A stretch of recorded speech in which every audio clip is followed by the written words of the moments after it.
Hi hello ವೀಕ್ಷಕರೇ, this is Raju. Welcome to ಈ smart 20. ನಾನು ಈ ವಿಡಿಯೋದಲ್ಲಿ ಪಾರ್ಟ್ಸ್ ಆಫ್ ಸ್ಪೀಚನ್ನು ಒಂದು ಹೊಸ ವಿಧಾನದೊಂದಿಗೆ ಮತ್ತು ಬಹಳಷ್ಟು ಎನಿಮೇಷನ್ಸ್ಗಳೊಂದಿಗೆ ತಿಳಿಸಲಿಕ್ಕೆ ಪ್ರಯತ್ನ ಪಟ್ಟಿದ್ದೀನಿ. ನೀವು ಈ ವಿಡಿಯೋವನ್ನು ಸಂಪೂರ್ಣವಾಗಿ ನೋಡಿದ್ದೇ ಆದಲ್ಲಿ ಪಾರ್ಟ್ಸ್ ಆಫ್ ಸ್ಪೀಚ್ ಅಂದರೆ ಇಷ್ಟೊಂದು ಈಜಿನಾ ಅಂಥೇಳಿ ನಿಮಗೆ ಅನಿಸುತ್ತೆ.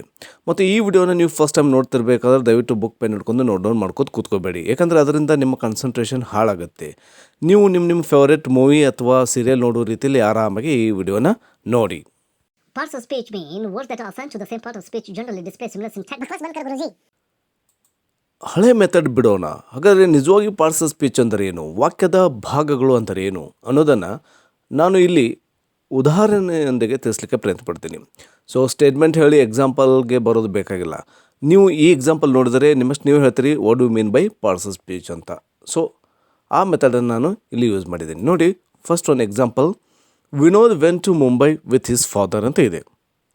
ನಾನು ವಿನೋದನ್ನು ಡಿವೈಡ್ ಮಾಡ್ತೀನಿ. ಸೊ ವಾಕ್ಯವನ್ನು ಯಾವ ರೀತಿ ಡಿವೈಡ್ ಮಾಡ್ತೀನಿ ನೋಡಿರಿ. ವಿನೋದ್ ಅಂತ, ವೆಂಟ್ ಅಂತ, ಟು ಅಂತ, ಮುಂಬೈ ಅಂತ, ವಿತ್ ಹೀಸ್ ಫಾದರ್ ಅಂತ ನಾನು ಡಿವೈಡ್ ಮಾಡಿದ್ದೀನಿ. ವಾಕ್ಯವನ್ನು ಶಬ್ದಗಳಾಗಿ ಡಿವೈಡ್ ಮಾಡಿದ್ದೀನಿ. ಈಗ ನಾನು ಈ ವಾಕ್ಯದಲ್ಲಿ ಕೆಲವು ಶಬ್ದಗಳನ್ನು ತೆಗೆದುಕೊಳ್ತೀನಿ ನೋಡಿರಿ. ಒಂದು ವಿನೋದ್ ಅಂತ ತೆಗೆದುಕೊಂಡಿದ್ದೀನಿ, ನೆಕ್ಸ್ಟ್ ಮುಂಬೈ ಅಂತ ತೆಗೆದುಕೊಂಡಿದ್ದೀನಿ, ನೆಕ್ಸ್ಟ್ ಫಾದರ್ ಅಂತ ತೆಗೆದುಕೊಂಡಿದ್ದೀನಿ. ಈ ಮೂರು ಹೆಸರುಗಳು ವಿನೋದ್, ಮುಂಬೈ ಮತ್ತು ಫಾದರ್, ಈ ಮೂರು ಹೆಸರುಗಳು ಏನದು ಅನ್ನೋದು ನಿಮಗೆ ಗೊತ್ತಿದೆ. ಇವೆಲ್ಲವೂ ಹೆಸರನ್ನು ಸೂಚಿಸುವಂಥ ಶಬ್ದಗಳಾಗಿವೆ. ಹೌದನಿಲ್ಲ? ಇಂಗ್ಲೀಷಲ್ಲಿ ಹೇಳ್ಬೇಕಾದ್ರೆ ನೇಮಿಂಗ್ ವರ್ಡ್ಸ್ ಆಗಿದ್ದಾವೆ. ಈ ವಾಕ್ಯದಲ್ಲಿ ಈ ಮೂರು ಶಬ್ದಗಳು ಹೆಸರನ್ನು ಸೂಚಿಸುವಂಥ ಕ್ರಿಯೆಯನ್ನು ಮಾಡ್ತಿದ್ದಾವೆ, ಆ ಕೆಲಸವನ್ನು ಮಾಡ್ತಿದ್ದಾವೆ. ಅದಕ್ಕಾಗಿ ಇವಕ್ಕೆ ಹೆಸರು ಕೊಡ್ತೀವಿ. ಏನಂತ ಹೆಸರು ಕೊಡ್ತೀವಿ ಅಂತಂದರೆ ನಾಮಪದ ಅಂತ ಕರಿತೀವಿ. ನಾಮ ಅಂದರೆ ನಿಮ್ಗೆ ಗೊತ್ತಿದೆ ಹೆಸರು. ಹೆಸರನ್ನು ಸೂಚಿಸುವಂಥ ಶಬ್ದಗಳು ಇದ್ದರೆ ವಾಕ್ಯದಲ್ಲಿ, ಸೊ ಅವಕ್ಕೆ ನಾವು ನಾಮಪದ ಅಂತ ಕರಿತೀವಿ. ಇಂಗ್ಲೀಷ್ನಲ್ಲಿ ಹೇಳ್ಬೇಕಾದ್ರೆ ನೌನ್ ಅಂತ ಕರಿತೀವಿ. ಇನ್ನು ನೆಕ್ಸ್ಟ್ ನೋಡಿರಿ, ವೆಂಟ್ ಅಂತ ತೆಗೆದುಕೊಳ್ತೀನಿ. ಅಂದರೆ ಹೋಗುತ್ತಾನೆ, ಹೋಗು ಅಂತೇಳಿ ಕ್ರಿಯಾಪದ ಇದು. ಹೌದನೇಲ್? ಕ್ರಿಯೆಯನ್ನು ಸೂಚಿಸುವಂಥ ಶಬ್ದ ಆಗಿದೆ. ವೆಂಟ್ ಅನ್ನೋದು ಕ್ರಿಯೆಯನ್ನು ಸೂಚಿಸುವಂಥ ಶಬ್ದವಾಗಿದೆ. ಅದಕ್ಕಾಗಿ ಇದಕ್ಕೆ ನಾವು ಕ್ರಿಯಾಪದ ಅಥವಾ ವರ್ಬ್ ಅಂತ ಕರಿತೀವಿ.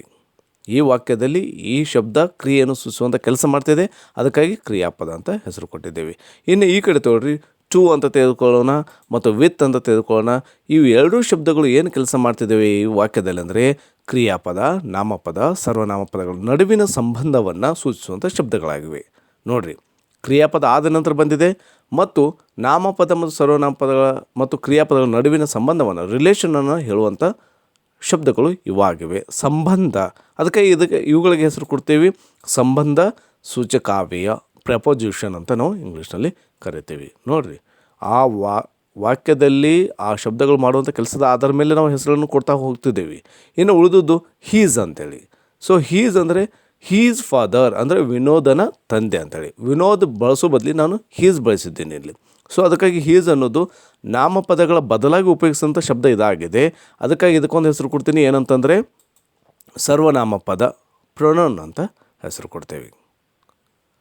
ಸೊ ಇಷ್ಟೆಲ್ಲ ಎಕ್ಸಾಂಪಲ್ ನೋಡಿದರೆ ಈ ಒಂದು ಎಕ್ಸಾಂಪಲ್ ಮೂಲಕ ನಾವು ಏನು ತಿಳ್ಕೊಬೋದು ನೋಡಿ. ಪಾರ್ಟ್ಸ್ ಆಫ್ ಸ್ಪೀಚ್ ಅಂದರೆ ಏನಂತ ತಿಳ್ಕೊಬೋದು. ಈ ಏನೇನು ನಾವು ಕೆಲಸ ಮಾಡ್ತೀವಿ, ಫಂಕ್ಷನ್ಸ್ ಏನು ಮಾಡ್ತೀವಿ ಅನ್ನೋದನ್ನು ಇಲ್ಲಿ ನೋಡೋಣ. ಏನು ಫಂಕ್ಷನ್ಸ್ ಮಾಡ್ತೀವಿ? ಒಂದು, ವಾಕ್ಯವನ್ನು ಅಥವಾ ಸ್ಪೀಚನ್ನು ಶಬ್ದಗಳಾಗಿ ಅಥವಾ ಶಬ್ದಪುಂಜಗಳಾಗಿ ಡಿವೈಡ್ ಮಾಡ್ತೀವಿ. ಹೌದನಿಲ್ಲ? ವಾಕ್ಯದಲ್ಲಿ ಅಥವಾ ಸ್ಪೀಚನ್ನು ಪಾರ್ಟ್ಸ್ಗಳಾಗಿ ಡಿವೈಡ್ ಮಾಡ್ತೀವಿ. ಮಾಡಿದ ನಂತರ ವಾಕ್ಯದಲ್ಲಿ ಶಬ್ದಗಳು ಮಾಡುವ ಕೆಲಸದ ಆಧಾರದ ಮೇಲೆ ಅವುಗಳಿಗೆ ಹೆಸರುಗಳನ್ನು ಕೊಡ್ತಾ ಹೋದ್ವಿ. ಹೌದನಿಲ್ಲ? ಅಂದರೆ ಎಕ್ಸಾಂಪಲ್, ಉದಾಹರಣೆ, ಕ್ರಿಯೆಯನ್ನು ಸೂಚಿಸಿದರೆ ಕ್ರಿಯಾಪದ, ಹೆಸರುಗಳನ್ನು ಸೂಚಿಸಿದರೆ ನಾಮಪದ ಅಂತ ಹಿಂಗೆ ಹೆಸರು ಕೊಡ್ತಾ ಹೋದ್ವಿ. ಅವು ವಾಕ್ಯದಲ್ಲಿ ಮಾಡುವಂಥ ಕೆಲಸದ ಆಧಾರದ ಮೇಲೆ. ಹಾಗಾದರೆ ಇದನ್ನೇ ನಾವು ಏನಂತ ಕರಿತೇವೆ ಅಂದರೆ ಪಾರ್ಟ್ಸ್ ಆಫ್ ಸ್ಪೀಚ್ ಅಂತ ಕರಿತೇವೆ. ಸಿಂಪಲ್ ನೋಡಿ, ಎಷ್ಟು ಈಸಿಯಾಗಿ. ಹಾಗಾದರೆ ಎಷ್ಟು ಪಾರ್ಟ್ಸ್ ಆಫ್ ಸ್ಪೀಚ್ಗಳಿದ್ದಾವೆ ಅಂದರೆ there are 8 parts of speech. 8 parts of ಸ್ಪೀಚ್ಗಳಿದ್ದಾವೆ. ಅವು ಯಾವ್ಯಾವ ಅನ್ನೋದು ನೋಡೋಣ. ಇಲ್ಲಿ ಪಾರ್ಟ್ಸ್ ಆಫ್ ಸ್ಪೀಚ್ ಮೀನ್ ಅದನ್ನೇ ಇಂಗ್ಲೀಷ್ನಲ್ಲಿ ಕೊಟ್ಟಿದ್ದೀನಿ. We divide speech of sentence into words. We give them names based on the work that words do in the sentence. ಅವು ಮಾಡುವಂಥ ಕೆಲಸ ಆದ ಮೇಲೆ ಅವುಗಳಿಗೆ ಹೆಸರನ್ನು ಕೊಡುತ್ತೇವೆ. ಇಂಗ್ಲೀಷ್ನಲ್ಲಿ ಬೇಕಾದರೆ ಇದು ಈಸಿ ಸಿಂಪಲ್ ಸೆಂಟೆನ್ಸಸ್ಗಳು. These are what we call the parts of speech. There are 8 parts of speech are in English language.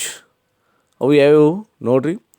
ಒಂದು, ನೌನ್ ನಾಮಪದ, ಪ್ರನೌನ್ ಸರ್ವನಾಮಪದ, ಅಡ್ಜೆಕ್ಟಿವ್ ನಾಮವಿಶೇಷಣ, ವರ್ಬ್ ಕ್ರಿಯಾಪದ, ಎಡ್ವರ್ಬ್ ಕ್ರಿಯಾವಿಶೇಷಣ, ಪ್ರಪೋಸಿಷನ್ ಸಂಬಂಧ ಸೂಚಕಾವ್ಯಯ, ಕಂಜಂಕ್ಷನ್ ಸಮುಚ್ಚಾವ್ಯಯ, ಕನ್ನಡದಲ್ಲಿ ಸ್ವಲ್ಪ ಡಿಫಿಕಲ್ಟ್ ಆಗುತ್ತೆ. ಓಕೆ, ಇಂಟ್ರೊಜಕ್ಷನ್ ವಿಸ್ಮಯಾದಿ ಬೋಧಕ ಅಥವಾ ಉದ್ಗಾರವಾಚಕ ಅಂತ ನಾವು ಕರಿಬೋದು. ಆದರೆ ಆಧುನಿಕ ಗ್ರಾಮರಿಯನ್ಸ್ ವ್ಯಾಕರಣಕಾರರು 10 ಪಾರ್ಟ್ಸ್ ಆಫ್ ಸ್ಪೀಚ್ ಅಂತ ಹೇಳ್ತಾರೆ. ಅರೆ ಯಾವ್ಯಾವು 10 ಪಾರ್ಟ್ಸ್ ಆಫ್ ಸ್ಪೀಚ್ ಅಂದರೆ ಯಾವ್ಯಾವು ನೋಡಿರಿ, ಲೈಕ್ 2 ಯಾವ್ಯಾವು. 9ನೇದು ಎಕ್ಸುಲರೀಸ್, ಅದನ್ನು ಸಹಾಯಕ ಕ್ರಿಯಾಪದಗಳು ಅಂತ ಕರಿತೀವಿ ಅಥವಾ ಸಂಯುಕ್ತ ಕ್ರಿಯಾಪದಗಳು ಅಂತ ಕರಿತೀವಿ. 10ನೇದು ಆರ್ಟಿಕಲ್ಸ್, ಉಪಪದಗಳು ಅಂತ ಏನು ಕರಿತೀವಲ್ಲ, ಎ ಅಂತ ಏನು ಬರ್ತಾವಲ್ಲ, ಇವುಗಳನ್ನು ಸಪ್ರೇಟಾಗಿ ಮಾಡರ್ನ್ ಗ್ರಾಮರಿಯನ್ಸ್ಗಳು ಸೇರಿಸಿ 10 ಪಾರ್ಟ್ಸ್ ಆಫ್ ಸ್ಪೀಚ್ ಅಂತ ಹೇಳ್ತಾರೆ. ಸೊ ಇರಲಿ, ಇದೊಂದು ಎಕ್ಸ್ಟ್ರಾ ನಾಲೆಜ್ ಅಷ್ಟೇ. ನಾವು 8 ಪಾರ್ಟ್ಸ್ ಆಫ್ ಸ್ಪೀಚ್ ಅಂತ ಅಧ್ಯಯನ ಮಾಡೋಣ. ಹಾಗಾದರೆ ನೌನ್ ಅಂದರೆ ಏನು? ಮತ್ತೆ ಎಕ್ಸಾಂಪಲ್ ನೋಡಿ, Sachin, Ram and Ravi R students ಅಂತ ಕೊಟ್ಟಿದ್ದೀನಿ. ಮತ್ತು ಇಲ್ಲಿ ಅಂಡರ್ಲೈನ್ ಮಾಡಿದ್ದೀನಿ ನೋಡಿರಿ, ಸಚಿನ್ಗೆ, ರಾಮ್ಗೆ ಮತ್ತು ರವಿ. ನೋಡಿ 3 ಏನದವು ನಿಮ್ಗೆ ಗೊತ್ತಿದೆ. 3 ಸಚಿನ್, ರಾಮ್, ರವಿ ಇವು ನೇಮ್ಸ್ ಆಫ್ ದಿ ಪರ್ಸನ್ಸ್ ಆಗಿದ್ದಾವೆ, ವ್ಯಕ್ತಿಗಳ ಹೆಸರುಗಳಾಗಿದ್ದಾವೆ. ಇನ್ನೊಂದು ಎಕ್ಸಾಂಪಲ್ ನೋಡಿ, a girl is going to markets, ಇದು ಸೆಕೆಂಡ್ ಎಕ್ಸಾಂಪಲ್. ಒಂದು ಹುಡುಗಿ ಮಾರುಕಟ್ಟೆಗೆ ಹೋಗುತ್ತಿದ್ದಾಳೆ, ಮಾರುಕಟ್ಟೆಗೆ ಅನ್ನೋದನ್ನು ಅಂಡರ್ಲೈನ್ ಮಾಡಿದ್ದೀನಿ. ಮತ್ತು third one, they play in the ground ಅಂತ, ಗ್ರೌಂಡ್ಗೆ ಅಂಡರ್ಲೈನ್ ಮಾಡೀನಿ, ಅವರು ಗ್ರೌಂಡ್ದಲ್ಲಿ ಆಟವನ್ನು ಆಡುತ್ತಾರೆ. ಮಾರ್ಕೆಟ್ ಮತ್ತು ಗ್ರೌಂಡ್ ಅನ್ನೋದು ನಿಮಗೆ ಗೊತ್ತಿದೆ. ಎಂಥ ಶಬ್ದಗಳು ಇವು ಅಂದರೆ ನೇಮ್ಸ್ ಆಫ್ ದಿ ಪ್ಲೇಸಸ್, ಸ್ಥಳದ ಹೆಸರುಗಳು. ಸಚಿನ್, ರಾಮ್, ರವಿ ಇವು ನೇಮ್ಸ್ ಆಫ್ ದಿ ಪರ್ಸನ್ಸ್ ಆದರೆ ಮಾರ್ಕೆಟ್, ಗ್ರೌಂಡ್ ಮತ್ತು ಇವು ನೇಮ್ಸ್ ಆಫ್ ದಿ ಪ್ಲೇಸಸ್ ಅದು. ಇನ್ನೊಂದು ಥರ್ಡ್ ಎಕ್ಸಾಂಪಲ್ ನೋಡಿ, cat and dog R drinking milk ಅಂತ ಕೊಟ್ಟಿದ್ದೀನಿ. ಬೆಕ್ಕು ಮತ್ತು ನಾಯಿ ಅಂತ ಮಿಲ್ಕನ್ನು ಕುಡಿಯುತ್ತಿದ್ದಾವೆ. ಕ್ಯಾಟ್ ಮತ್ತು ಡಾಗ್ ಇವು ಏನು ಅನ್ನೋದು ನಿಮಗೆ ಈಸಿಯಾಗಿ ಗೊತ್ತಿದೆ, ಇವು ನೇಮ್ಸ್ ಆಫ್ ದಿ ಆ್ಯನಿಮಲ್ಸ್. ನೋಡಿ, names of the persons, names of the places, names of the animals. ಮತ್ತು ನೋಡಿ, this ring is made of gold ಅಂತ ಕೊಟ್ಟಿದ್ದೀನಿ. ಇದು ಆ್ಯಕ್ಚುಲಿ 5th ಆಗಬೇಕಿತ್ತು. Okay, this ring is made of gold, ring ಮತ್ತು ಗೋಲ್ಡ್ಗೆ underline ಮಾಡಿದ್ದೀನಿ. ಇವು 2 ಶಬ್ದಗಳು ಎಂಥವು ಅಂದರೆ ನೇಮ್ಸ್ ಆಫ್ ದಿ ಥಿಂಗ್ಸ್, ವಸ್ತುವಿನ ಹೆಸರನ್ನು ಸೂಚಿಸುವಂಥ ಶಬ್ದಗಳು ಇವಾಗಿವೆ. ಇನ್ನು 5th one, honesty is the best policy ಅಂತ, ಇದೊಂದು ಸ್ಪೆಷಲ್ ಎಕ್ಸಾಂಪಲ್. ಆನೆಸ್ಟಿ ಅಂತ ಬಂತು ನೋಡಿ. ಆನೆಸ್ಟಿ ಅನ್ನೋದು ಏನನ್ನು ಸೂಚಿಸುತ್ತೆ? ನೇಮ್ ಆಫ್ ದಿ ಕ್ವಾಲಿಟಿಯನ್ನು, ಗುಣವನ್ನು ಸೂಚಿಸುವಂಥ ಶಬ್ದವಾಗಿದೆ. ಆಮೇಲೆ 6th one, our army is the best army in the world ಅಂತ ಕೊಟ್ಟಿದ್ದೀನಿ. ಆರ್ಮಿಗೆ ಅಂಡರ್ಲೈನ್ ಮಾಡಿದ್ದೀನಿ. ಆರ್ಮಿ ಅಂತ ನಿಮ್ಗೆ ಗೊತ್ತಿದೆ, ಎ ಕಲೆಕ್ಷನ್ ಆಫ್ ಸೋಲ್ಜರ್ಸ್ ಅಂತ, ಸೈನಿಕರ ಒಂದು ಗುಂಪಿಗೆ ಆರ್ಮಿ ಅಂತ ಕರಿತೀವಿ. ಇವು ಎಲ್ಲವೂ ನೌನ್ಸ್ ಅಂತ ನಾವು ಕರಿತೀವಿ, ಇವಕ್ಕೆಲ್ಲಕ್ಕೂ ನೌನ್ಸ್ ಅಂತ ಕರಿತೀವಿ. ಅದನ್ನೇ ನಾನು ಇಲ್ಲಿ ಹೇಳಿಕೆ ರೂಪದಲ್ಲಿ ಬರಬೇಕಾದ್ರೆ, ನೌನ್ ಅಂದರೆ ನಾಮಪದವು ಹೆಸರಿಸುವ ಪದವಾಗಿದೆ. ಹೌದೇನೇನು? ಒಂದು ಇಟ್ಟಂಥ ಹೆಸರಾಗಿರ್ಬೋದು, ಯಾವುದೇ ಆಗಿರ್ಬೋದು, ಒಂದು ಹೆಸರಿಸುವಂಥ ಶಬ್ದವಾಗಿದೆ, ಪದವಾಗಿದೆ. ಮತ್ತು ನಾಮಪದವು ಎಂಥ ಹೆಸರು ಅಂದರೆ ವ್ಯಕ್ತಿ, ಸ್ಥಳ, ವಸ್ತು, ಪ್ರಾಣಿ ಮತ್ತು ಅಮೂರ್ತ ಕಲ್ಪನೆ ಅಥವಾ ಮನಸ್ಸಿನ ಗುಣಮಟ್ಟವನ್ನು ಹೆಸರಿಸಲು ಬಳಸುವ ಪದವಾಗಿದೆ. ಇವೆಲ್ಲ ನಿಮ್ಗೆ ಗೊತ್ತಾಗುತ್ತೆ. ವ್ಯಕ್ತಿ, ಸ್ಥಳ, ವಸ್ತು, ಪ್ರಾಣಿಗಳ ಹೆಸರು ನಿಮ್ಗೆ ಗೊತ್ತಾಗುತ್ತೆ. ಬಟ್ ಅಮೂರ್ತ ಕಲ್ಪನೆ ಅಥವಾ ಮನಸ್ಸಿನ ಗುಣಮಟ್ಟವನ್ನು ಹೆಸರಿಸಲು ಬಳಸುವ ಪದಗಳು ಯಾವುವು ಅನ್ನೋದನ್ನು ನಾನು ಸ್ವಲ್ಪ ಎಕ್ಸಾಂಪಲ್ ಕೊಡ್ತೀನಿ ಮುಂದೆ. ಅದನ್ನೇ ಇಂಗ್ಲೀಷ್ನಲ್ಲಿ ಹೇಳ್ಬೇಕಾದ್ರೆ, the noun is the naming word. Very simple. Noun is a word use to name a person, place, thing, animal and abstract idea. ಅಂದರೆ ಅಬ್ಸ್ಟ್ರಾಕ್ಟ್ ಅಂದರೆ ಅಮೂರ್ತ ಕಲ್ಪನೆ ಅಥವಾ ಕ್ವಾಲಿಟಿ ಆಫ್ ಮೈಂಡ್, ಮನಸ್ಸಿನ ಗುಣಮಟ್ಟವನ್ನು ಹೆಸರಿಸಲು ಬಳಸುವಂಥ ಶಬ್ದಗಳು ನಾಮಪದವಾಗಿವೆ. ನಾಮ ಹೆಸರನ್ನು ಸೂಚಿಸುವಂಥ ಶಬ್ದಗಳು. ನಾನು ಹೇಳಿದೆ ಅಬ್ಸ್ಟ್ರಾಕ್ಟ್ ಐಡಿಯಾ ಅಥವಾ ಕ್ವಾಲಿಟಿ ಆಫ್ ಮೈಂಡ್ ಶಬ್ದಗಳು ಯಾವ್ಯಾವು? ಸ್ವಲ್ಪ ಎಕ್ಸಾಂಪಲ್ ಕೊಟ್ಟರೆ ನಿಮಗೆ ಬೇಕಾದ ಅರ್ಥ ಆಗುತ್ತೆ. ಸ್ವಲ್ಪ ಲಿಸ್ಟ್ ಕೊಟ್ಟಿದ್ದೀನಿ. ಫ್ರೀಡಮ್ ಅನ್ನೋದು, ಲಿಬರ್ಟಿ ಅನ್ನೋದು, ಥಾಟ್ ಅನ್ನೋದು, joy, sorrow, love, death, happiness, slavery, kindness, whiteness, darkness, wisdom, bravery ಇವೆಲ್ಲವೂ ಏನು ಕ್ವಾಲಿಟಿ ಆಫ್ ಮೈಂಡನ್ನು ಅಥವಾ ವರ್ಡ್ಸ್ ಆಫ್ ಅಬ್ಸ್ಟ್ರಾಕ್ಟ್ ಐಡಿಯಾಗೆ ಎಕ್ಸಾಂಪಲ್ಗಳು. ಸಂತೋಷ, ಸ್ವಾತಂತ್ರ್ಯ ಇವೆಲ್ಲ ಬರ್ತಾವಲ್ಲ, ಇವು ಇಂಥ ಶಬ್ದಗಳನ್ನು ನಾವು ಅಬ್ಸ್ಟ್ರಾಕ್ಟ್ ಐಡಿಯಾಸ್ ಅಂತ ಕರಿತೀವಿ. ಸೆಕೆಂಡ್ ಒನ್, ಪ್ರೊನೌನ್ ಅಂದರೆ ಏನು? ಸರ್ವನಾಮಪದ ಅಂದರೆ ಏನು? ಇಲ್ಲಿ ಪ್ರೋ ಇದೆ, ನೌನ್ ಇದೆ, ನೆಮ್ಮದಲ್ಲಿಟ್ಕೊಂಡು. ಒಂದು example, Ram is studying in 10th class. Today Ram is absent because Ram is ill, so Ram is going to the hospital. ನೋಡಿ ಎಷ್ಟು ಸಲ ರಾಮನು 10ನೇ ತರಗತಿಯಲ್ಲಿ ಓದುತ್ತಿದ್ದಾನೆ, ರಾಮನು ಅಬ್ಸೆಂಟ್ ಇದ್ದಾನೆ, ರಾಮನಿಗೆ ಆರಾಮಿಲ್ಲ, ರಾಮನು ಹಾಸ್ಪಿಟಲಿಗೆ ಹೋಗುತ್ತಿದ್ದಾನೆ. ಎಷ್ಟು ಆರ್ಡನ್ಸ್ ನೋಡಿ, ರಾಮ್ ರಾಮ್ ರಾಮ್ ಅಂತ ಎಷ್ಟೊಂದು ಜನ, ಏನೇನು ಇಲ್ಲಿ ರಾಮ್, ಇಲ್ಲಿ ರಾಮ್, ಇಲ್ಲಿ ರಾಮ್. ಸೊ 3 ರಿಪೀಟ್ ಆಗ್ತಾಯಿದೆ, ಇಷ್ಟೊಂದು ಆರ್ಡ್ ಅನಿಸ್ತಾ ಇದೆ. ಅದಕ್ಕಾಗಿ ಅದ್ರ ಬದಲಾಗಿ ನಾನು ಒಂದು ವಾಕ್ಯದಲ್ಲಿ ಬೇರೆ ಚೇಂಜ್ ಮಾಡಿ ಕೊಟ್ಟಿದ್ದೀನಿ ನೋಡಿ. ಇಲ್ಲಿ Ram is studying in 10th class. Today he is absent because he is ill, so he is going to the hospital. ನೋಡಿ ಇಲ್ಲಿ ರಾಮ್ ಬದಲಿ ಹೀ ಯೂಸ್ ಮಾಡಿದ್ದೀನಿ, ಮತ್ತು ರಾಮ್ ಬದಲಿ ಹೀ ಯೂಸ್ ಮಾಡಿದ್ದೀನಿ. ಎಷ್ಟೊಂದು ಕೇಳಲಿಕ್ಕೆ ಹಿತಕರ ಅನಿಸುತ್ತೆ. ಸೊ ಎಲ್ಲ ಕಡೆಯೂ ರಾಮ್ ಬದಲಿ ಹೀ ಅಂತ ಯೂಸ್ ಮಾಡಿದ್ದೀನಿ. ಹಾಗಾದರೆ Akash is my student, he is very intelligent ಅಂತ ಯೂಸ್ ಮಾಡಿದ್ದೀನಿ. ಒಂದು ಎಕ್ಸಾಂಪಲ್ ನೋಡಿ, ಆಕಾಶನು ನನ್ನ ವಿದ್ಯಾರ್ಥಿ, ಅವನು ಬಹಳಷ್ಟು ಇಂಟೆಲಿಜೆಂಟ್ ಆಗಿದ್ದಾನೆ. ನೋಡಿ, ಆಕಾಶ್ ಬದಲಿಗೆ ಹೀ ಅಂತ ಯೂಸ್ ಮಾಡಿದ್ದೀನಿ, ಮತ್ತು ಆಕಾಶ್ ಅಂತ ಯೂಸ್ ಮಾಡಿಲ್ಲ. Akash is my student, Akash is very intelligent ಅಂತ ಯೂಸ್ ಮಾಡಿಲ್ಲ. ಆಕಾಶ್ ಬದಲಿ ಏನು ಯೂಸ್ ಮಾಡಿದ್ದೀನಿ? ಹೀ ಯೂಸ್ ಮಾಡಿದ್ದೀನಿ. ಇನ್ನೊಂದು example, a girl has a car, it is red in colour, she is going to city ಅಂತ. ಒಂದು ಹುಡುಗಿ ಹತ್ರ ಕಾರ್ ಇದೆ, ಕಾರ್ ಬದಲಿ ಇಟ್ ಅಂತ ಯೂಸ್ ಮಾಡಿದ್ದೀನಿ. ಎ ಗರ್ಲ್ ಬದಲಿ ಶಿ ಅಂತ ಯೂಸ್ ಮಾಡಿದ್ದೀನಿ, ಹೌದೇನಿಲ್ಲ? ಆಮೇಲೆ ಕಾರ್ ಬದಲಿ ಇಟ್ ಅಂತ ಯೂಸ್ ಮಾಡಿದ್ದೀನಿ. ಆ ನಾಮಪದಗಳ ಬದಲಾಗಿ ಯೂಸ್ ಮಾಡಿದ್ದೀನಿ ನೋಡ್ರಿ. ಇನ್ನೊಂದು ಹಾಗಾದರೆ ನಾಮಪದಗಳ ಬದಲಾಗಿ ಉಪಯೋಗಿಸುವಂಥ ಪದಗಳೇ ಸರ್ವನಾಮ ಪದಗಳಾಗಿವೆ. ನಾಮಪದಗಳನ್ನ ಬದಲಾಗಿ ಉಪಯೋಗಿಸುವಂಥವು ಏನು? ಎ ಗರ್ಲ್ ಬಂತು, ಆಕಾಶ್ ಬಂತು, ರಾಮ್ ಬಂತು, ಅವುಗಳ ಬದಲಾಗಿ ಏನು ಉಪಯೋಗಿಸಿದೀವಿ ನೋಡ್ರಿ, ಕಾರ್ ಬಂತು, ಬೇರೆ ಶಬ್ದಗಳನ್ನ ಉಪಯೋಗಿಸಿದೇವಲ್ಲ, ಅವುಗಳಿಗೆ ನಾವು ಸರ್ವನಾಮ ಪದಗಳು ಅಂತ ಕರಿತೀವಿ. ಹಾಗಾದರೆ ಯಾಕೆ ನಾವು ನಾಮಪದಗಳ ಬದಲಾಗಿ ಬೇರೆ ಶಬ್ದಗಳನ್ನ ಉಪಯೋಗಿಸಬೇಕಂದರೆ, ನಾಮಪದಗಳ ಪುನರಾವರ್ತನೆಯನ್ನು ತಪ್ಪಿಸಲು ಸರ್ವನಾಮ ಪದಗಳನ್ನ ಉಪಯೋಗಿಸಲಾಗುತ್ತದೆ. ಅವುಗಳು ರಿಪಿಟೇಷನ್ ಆಗಬಾರ್ದು ಅಂಥೇಳಿ ನಾವು ಅಂಥ ಶಬ್ದಗಳನ್ನ ಯೂಸ್ ಮಾಡ್ತೀವಿ. ನೌನ್ ಬದಲಿಗೆ ಯೂಸ್ ಮಾಡುವ ಪ್ರೊನೌನ್. ಓಕೆ, ಅದನ್ನ ಇಂಗ್ಲೀಷ್ನಲ್ಲಿ ಹೇಳ್ಬೇಕಾದ್ರೆ, pronoun is a word used in place of noun. It is use to avoid the repetition of a noun. ಹಾಗಾದರೆ ಯಾವ ಪ್ರೊನೌನ್ಸ್ ಬರ್ತವೆ ಸರ್, ಲಿಸ್ಟ್ ಕೊಡಿ. ನಾನು ಆದಷ್ಟು ಒಂದು ಚಾರ್ಟ್ದಲ್ಲಿ ಎಲ್ಲವನ್ನು ಕಲೆಕ್ಟ್ ಮಾಡಲಿಕ್ಕೆ ಪ್ರಯತ್ನ ಪಟ್ಟಿದ್ದೀನಿ. ಇಲ್ಲಿ ನೋಡಿ, ಈ ಕಡೆ ಪರ್ಸನ್ಸ್ ಕೊಟ್ಟಿದ್ದೀನಿ, ಆಮೇಲೆ singular, plural, first person, second person, third person. ನಾನು ರೆಡ್ ಇಂಕ್ದಲ್ಲಿ ಏನು ಬರೆದಿದ್ದೇವಲ್ಲ, ಅವೇ ಭಾಳಷ್ಟು ಇಂಪಾರ್ಟೆಂಟ್ ಇದ್ದದ್ದು. ಸಿಂಗುಲರ್ ಆ ಇದ್ದರೆ ವಿ ಆಗುತ್ತೆ, ನಾನು, ನಾವು, ಯು ಇದ್ದರೆ ಯು, ನೀನು, ನೀವು, ಹಿ ಸಿ ಇಟ್ ಇದ್ದರೆ ಅವನು, ಅವಳು, ಅದು ಇದ್ದರೆ ದೇ ಆಗುತ್ತೆ. ಅವರು, ಅವು ಅಂತ ನಾವು ಕರಿತೀವಿ. ಇನ್ನು ಮೈ, ಮೈನ್, ಮೈ ಸೆಲ್ಫ್ ಇವನು ಬರ್ತಾವೆ ನೋಡಿರಿ. ಇವನು ಸ್ವಲ್ಪ ನೋಡ್ಕೊಳ್ರಿ. ಇವೆಲ್ಲವೂ ಪ್ರೊನೌನ್ಸ್ ಆಗಿದ್ದಾವೆ.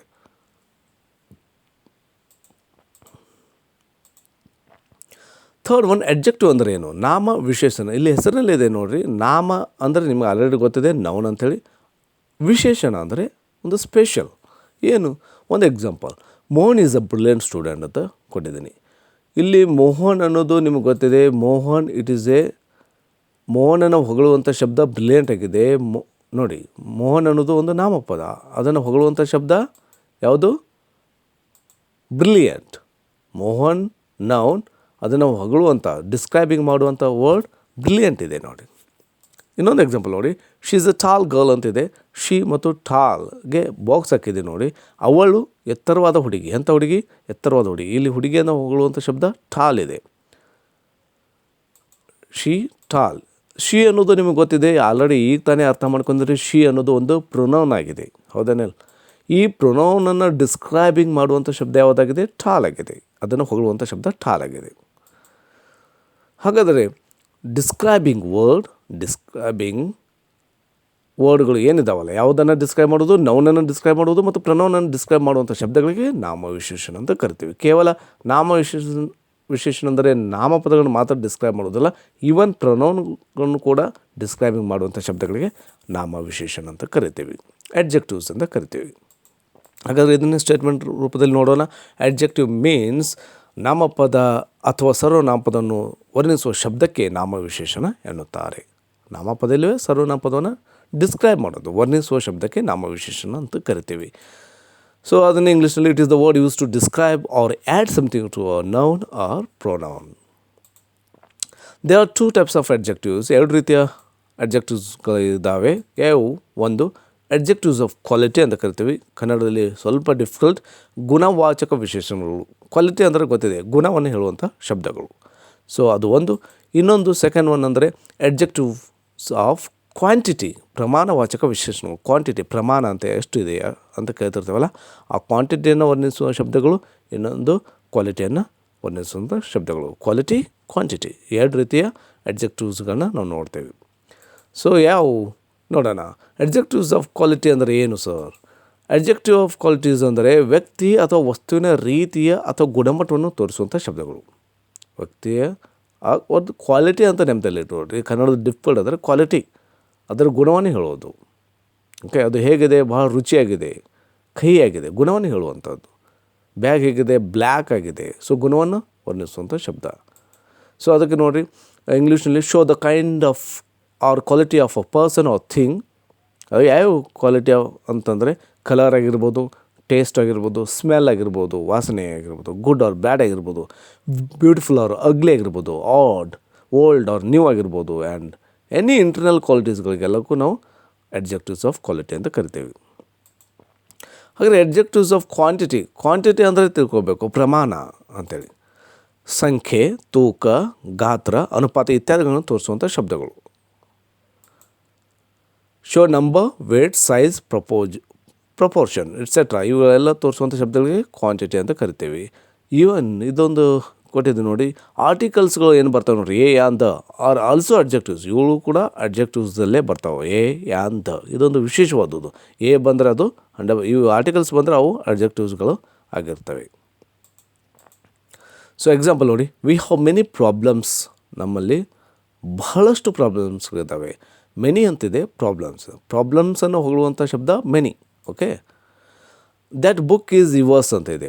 ಬುಕ್ಕನ್ನು ಹೊಗಳುವಂಥ ಶಬ್ದ ದ್ಯಾಟ್, ಆ ಪುಸ್ತಕ ಅಂತೇಳಿ ಸೂಚಿಸುವಂಥ ಶಬ್ದ. Delhi is an ancient city. ಎಂಥ ಪಟ್ಟಣ? ಏನ್ಸೆಂಟ್ ಸಿಟಿ, ಹಳೆಯದಾದ ಪಟ್ಟಣ. ಸಿಟಿಯನ್ನು ಡಿಸ್ಕ್ರೈಬ್ ಮಾಡುವಂಥ ಶಬ್ದ ಏನ್ಸೆಂಟ್.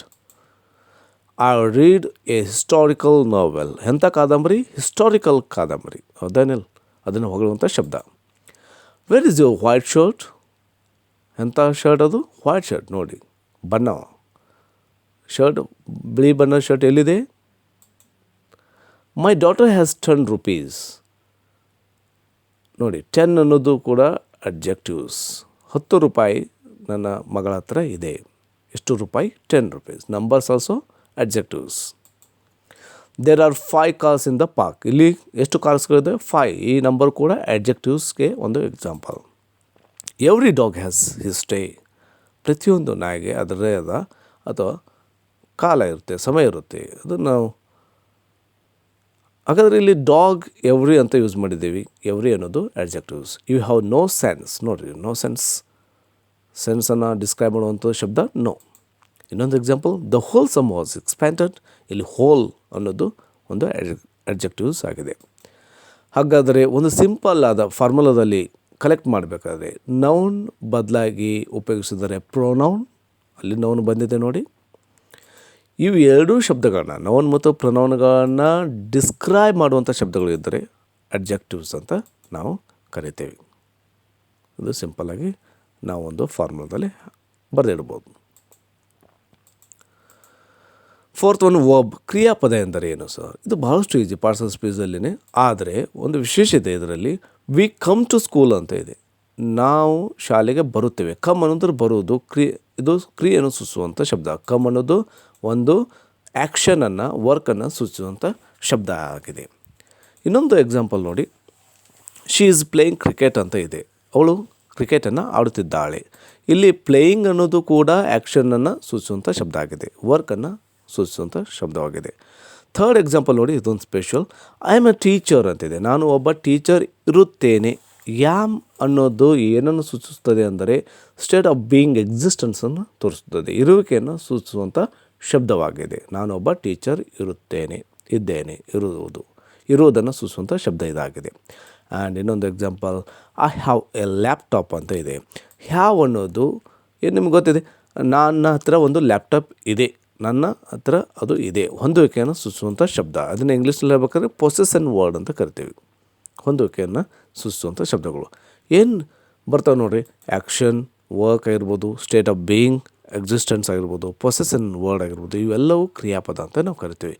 ಕೇವಲ ಕ್ರಿಯಾಪದ ಅಂದರೆ ಫಿಸಿಕಲ್ ಅಷ್ಟೇ ಅಲ್ಲ ನೋಡಿರಿ. ಆ್ಯಕ್ಷನ್, ವರ್ಕ್ ಜೊತೆಗೆ ಸ್ಟೇಟ್ ಆಫ್ ಬೀಯಿಂಗ್, ಎಕ್ಸಿಸ್ಟೆನ್ಸ್ ಕೂಡ ವರ್ಬ್ ಆಗ್ತವೆ, ಪೊಸೆಸನ್ ವರ್ಡ್ಸ್ ಕೂಡ ವರ್ಬ್ ಆಗ್ತವೆ. ಅದನ್ನ ನಾನಲ್ಲಿ ಹೇಳಿಕೆ ರೂಪದಲ್ಲಿ ಹೇಳಿದ್ದೀನಿ. ವರ್ಬ್ ಅಂದರೆ a verb shows action, condition or existence. A verb shows 3 aspects. 3 ರೀತಿಯ ಆಸ್ಪೆಕ್ಟ್ಸನ್ನು ತೋರಿಸ್ತದೆ. ಯಾವಂದರೆ ಒಂದು ಆ್ಯಕ್ಷನ್ ಅಂದರೆ ನೆಮ್ಮದಲ್ಲಿ ಇಟ್ಕೊಡಿ, it may be physical or psychological action. ಅದೊಂದು ದೈಹಿಕ ಅಥವಾ ಮತ್ತು ಮಾನಸಿಕ ಆ್ಯಕ್ಷನ್ ಕೂಡ ಆಗಿರ್ಬೋದು. ಕೇವಲ ನಾವು ಕ್ರಿಯೆ ಮಾಡೋದು ಅಷ್ಟೇ ಅಲ್ಲ, ಅಂದರೆ ಫಿಸಿಕಲ್ ಆ್ಯಕ್ಷನ್ಸ್ಗಳು ಮಾತ್ರ ಅಲ್ಲ, ಆಟ ಆಡೋದು, ಬರೆಯೋದು ಇವು ಅಷ್ಟೇ ಅಲ್ಲ, ಇವನ್ ಥಿಂಕಿಂಗ್ ಆಲ್ಸೋ. ಅವು ಏನು ಸೈಕಾಲಜಿಕಲ್ ಆ್ಯಕ್ಷನ್ಸ್ ಬರ್ತಾವಲ್ಲ ಅವನು ಕೂಡ ನಾವು ವರ್ಬ್ಸ್ ಅಂತ ಕರಿತೀವಿ. ಅದಕ್ಕೆ ಎಕ್ಸಾಂಪಲ್ ಕೊಟ್ಟಿದ್ದೀನಿ, 2 examples. We sing a song, ನಾವು ಹಾಡನ್ನು ಹಾಡುತ್ತಿದ್ದೇವೆ, ಇದು ಫಿಸಿಕಲ್ ಆ್ಯಕ್ಷನ್ಗೆ ಒಂದು ಎಕ್ಸಾಂಪಲ್. ಆಮೇಲೆ ಸೆಕೆಂಡ್ ಒನ್ ಇದೆ, they like Hindi movies. Like ಅನ್ನೋದು ಇದು ಸೈಕಾಲಜಿಕಲ್ ಆ್ಯಕ್ಷನ್ ಆಗಿದೆ. ಆ್ಯಕ್ಷನ್ ಅಂದರೆ ಕೇವಲ ಫಿಸಿಕಲ್ ಆ್ಯಕ್ಷನ್ ಅಷ್ಟೇ ಇಲ್ಲಿ ಇಲ್ಲ. ಓಕೆ, ಇನ್ನು ಸೆಕೆಂಡ್ ಏನು ಕೆಲಸ ಮಾಡ್ತಾಯಿದೆ ಅಂದರೆ being of noun or pronoun, ಇರುವಿಕೆಯನ್ನು ಸೂಚಿಸುವಂಥ ಶಬ್ದ. ನಾನು ಮುಂಚಿನಲ್ಲಿ ಎಕ್ಸಾಂಪಲ್ಸ್ ಕೊಟ್ಟಿದ್ದೆ. ಸೊ ಇರುವಿಕೆಯನ್ನು ಸೂಚಿಸುವಂಥ ಶಬ್ದಗಳು ಅಂದರೆ ಯಾವ ಎಕ್ಸಾಂಪಲ್ ನೋಡಿ, ಇವ ಡಾಕ್ಟರ್, ನೀನು ಒಬ್ಬ ಡಾಕ್ಟರ್ ಇರುತ್ತೀಯ.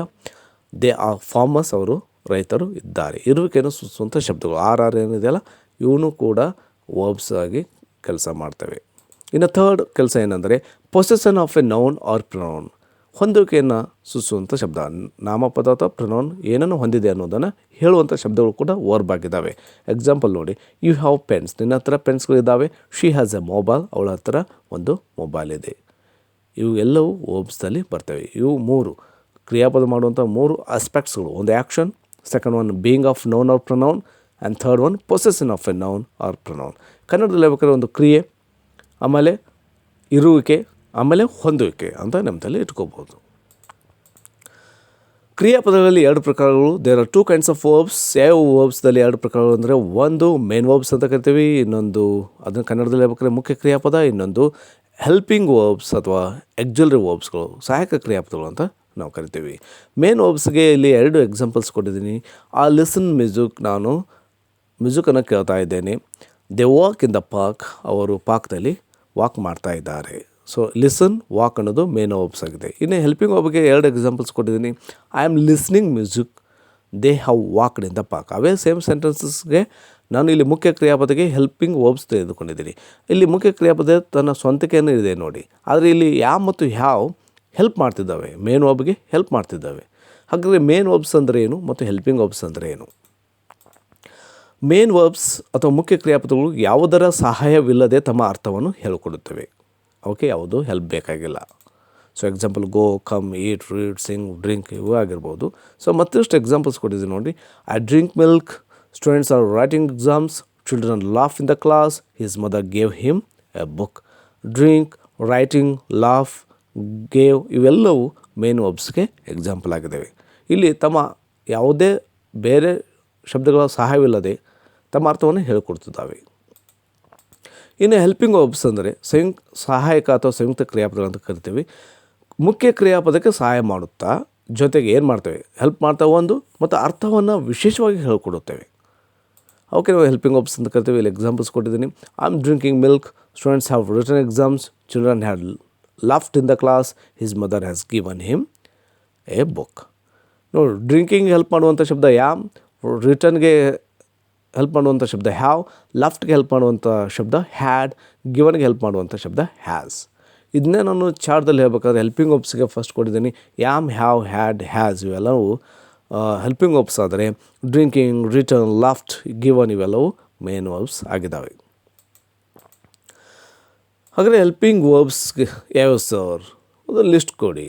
ಹೌದು, ಇದನ್ನು ನೀವು ಅರ್ಥ ಮಾಡ್ಕೊಂಡ್ರೆ ಸಾಕು. ಸೊ ಇಷ್ಟು ದಿನ ಇರ್ತೈತೆ ನೋಡಿರಿ, ಯಾಮ್ ಅಂದ್ರೇನು, ಈಸ್ ಅಂದ್ರೇನು, ಆರ್ ಅಂದ್ರೇನು, ಅವು ಏನು ಕೆಲಸ ಮಾಡ್ತೇವೆ ಅನ್ನೋದನ್ನು ನೀವು ಅರ್ಥ ಮಾಡ್ಕೋಬೋದು. ಇಲ್ಲಿ ನಾನು ಹೆಲ್ಪಿಂಗ್ ವರ್ಬ್ಸ್ ಚಾರ್ಟ್ ಕೊಟ್ಟಿದ್ದೀನಿ ನೋಡಿ. ಇಲ್ಲಿ present form, past form, past participle form ಅಂತ ಮಾಡಿದ್ದೀನಿ. ಇದನ್ನು ಸಿಂಪಲ್ ಆಗಿ ಹೇಳ್ಬೇಕಾದ್ರೆ ವರ್ತಮಾನ ಕಾಲ, ಭೂತಕಾಲ, ಭೂತ ಕೃದ್ವಾಚಕ ರೂಪ, ಕ್ರಿಯಾಪದ ರೂಪಗಳನ್ನು 3 ರೂಪಗಳನ್ನು ನಾವು ಮಾಡ್ತೀವಿ. ನಾನು ಇದನ್ನು ಶಾರ್ಟ್ ಫಾರ್ಮ್ದಾಗಿ ಕರಿಬೇಕಾದ್ರೆ ಪ್ರೆಸೆಂಟ್ ಫಾರ್ಮ್ಗೆ V1 ಅಂತ ಕರಿತೀನಿ, ಪಾಸ್ಟ್ ಫಾರ್ಮ್ಗೆ V2 ಅಂತ ಕರಿತೀನಿ, ಪಾಸ್ಟ್ ಪಾರ್ಟಿಸಿಪಲ್ ಫಾರ್ಮ್ಗೆ V3 ಅಂತ ಕರಿತೀನಿ. V1, V2, V3 ಅಂತ. ಸೊ ಟು ಬಿ ಒಂದೇದು ಇರುವಿಕೆಯನ್ನು ಸೂಚಿಸುವಂಥ ಶಬ್ದಗಳು. ಬಿ ಅಂದರೆ ಇರುವಿಕೆ. ಯಾವ ಬರ್ತವೆ ನೋಡಿರಿ, am, is, are, was, were, been. To do ಮಾಡುವಿಕೆ, ಕೆಲಸ ಮಾಡುವಂಥ ಸೂಚಿಸುವಂಥ ಶಬ್ದಗಳು do, does, did, done. To have ಹೊಂದುವಿಕೆ, have, has, had plus had. Will ಮತ್ತು ಶಾಲ್ ಗೊತ್ತಿದೆ, ಇವು ಭವಿಷ್ಯತ್ ಕಾಲ ಸೂಚಕ ಅಂತ ಶಬ್ದಗಳು. ವಿಲ್ ಅಥವಾ ಶಾಲ್ ಪ್ರೆಸೆಂಟ್ ಫಾರ್ಮ್ದಲ್ಲಿ, ಪಾಸ್ಟ್ ಫಾರ್ಮ್ದಲ್ಲಿ ವುಡ್ ಮತ್ತು ಶುಡ್ ಆಗ್ತವೆ. ಮತ್ತು ಅಂದರೆ ಕ್ಯಾನ್ ಸಾಮರ್ಥ್ಯವನ್ನು ಸೂಚಿಸುವಂಥ ಶಬ್ದ, ಕ್ಯಾನ್ ಇದು ಕುಡ್ ಆಗುತ್ತಾ. ಮೇ ಇದು ಅಂದಾಜನ್ನು ಹೇಳುವಂಥ ಶಬ್ದ, ಮೇ ಇದು ಮೈಟ್ ಆಗುತ್ತಾ. ಯೂಸ್ ಟು ಮುರಿದು ಹೋದ ಹವ್ಯಾಸಗಳು. ಡೇ ಟು ಧೈರ್ಯವನ್ನು ಸೂಚಿಸುವಂಥ ಶಬ್ದ, ನೀಡ್ ಟು ಅವಶ್ಯಕತೆಯನ್ನು ಸೂಚಿಸುವಂಥ ಶಬ್ದ, ಆಟ್ ಟು ಮತ್ತು ಮಸ್ಟ್ ಕಂಪಲ್ಸರಿ ಖಂಡಿತವಾಗಲು ಅಂತ ಹೇಳುವಂಥ ಶಬ್ದಗಳು.